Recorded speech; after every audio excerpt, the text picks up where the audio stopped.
जब ये सब मेरी आंखों के सामने होता है ना मॉम, मेरा इतना खून खौलता है, मेरा इतना गुस्सा आता है मुझे कि मैं खुद पे बिल्कुल कंट्रोल नहीं कर पाती। बहुत हो गया मॉम, अब मैं और नहीं सह सकती। बहुत सह लिया मेरे परिवार वालों ने नीति की बदतमीजियों को, लेकिन अब और नहीं। नीति को उसके हर गुनाह का हिसाब देना होगा और अगले 5 दिन में मैं उसे एक्सपोज करके रहूंगी। परिणीति के आने वाले एपिसोड में भाई राजीव के सामने सच तो आ गया है कि नीति ने सब कुछ किया है। यहाँ पर दिलजीत उसको बता भी देगा कि हाँ, नीति के कहने पर ही उसने ये सारी चीजें की थी, लेकिन अब नीति क्या कबूलेगी, सारा सच क्या एक्सपोज कर पाएगी परी, ये तो भाई आने वाले एपिसोड में ही देखेंगे। लेकिन इस समय तो हम देख रहे हैं परी और नीति के बीच में बहुत भयंकर बहस चल रही है। यहाँ पर पार्वती कह रही है कि परी का घर है, ये तुम्हारा घर नहीं। जिस तरीके से तुम धौंस जमा रही हो ना नीति, ये गलत है। उसके लिए मुझे जो करना होगा मैं वो सब करूंगी, लेकिन नीति को इतनी आसानी से नहीं बख्शूंगी मैं। आज धमकी देकर गई है वो मुझे। धमकी? तेरे सामने फिर से बोलकर चलेगी कि वो ही परी है।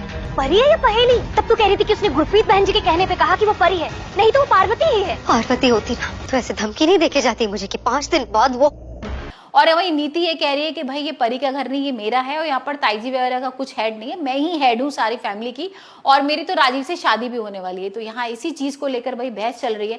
वही हम देखेंगे कि किसी तरीके से इतना भड़का देगी परी उसको कि नीति सारा सच अपना कबूल लेगी, बोलेगी वो सब कुछ कि हाँ मैंने ही परी को मारा था, यहाँ पर धक्का दिया था उसको, मेरे संग गुरविंदर भी थी, दिलजीत भी था, और अपना ये बेबे भी थी। लेकिन ये सारी चीजें ना भाई परी जो है 5 दिन में क्या करने वाली है, वो सच बताने वाली है परी की मौत का।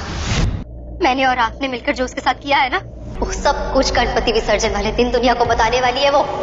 5 दिन में ही गणपति विसर्जन है, अगर उसने बता दिया ना सबको तो हम सब जेल में होंगे। वो इतना ही डर लग रहा है जेल से, तो वो रिकॉर्ड कर रही है। अब ये तो उसको पता ही नहीं है नीति को। नीति अब फंस गई है परी की जाल में, और अब देखते हैं किस तरीके से यहाँ पर वो बाहर निकलेगी, क्योंकि नीति को ये लग रहा था कि वो तो परी को हरा देगी, और परी को बोल भी रही थी कि तुम तो सबसे बड़ी बेवकूफ हो, यहाँ पर तुम्हें नहीं पता है कि मैं तुम किस तरीके से एक्सपोज करने वाली हूँ। वही नीति को नहीं लग रहा था कि भाई परी ऐसा कुछ भी कर सकती है, क्योंकि अब परी ना पुरानी वाली परी नहीं रही है, पार्वती बन गई है और अंबिका का साथ मिल गया है उसको। तो यहाँ पर उसका दिमाग चल रहा है और वहीं पर उसने सारी चीजें रिकॉर्ड कर ली। और ये सब चीजें जब वो बोल रही होती ना तो राजीव भी पीछे से आ जाएगा और राजीव उसको पकड़ लेगा और बोलेगा कि तुमने नीति मारने की क्यों कोशिश की थी परी को, और तुमने कैसे मारा?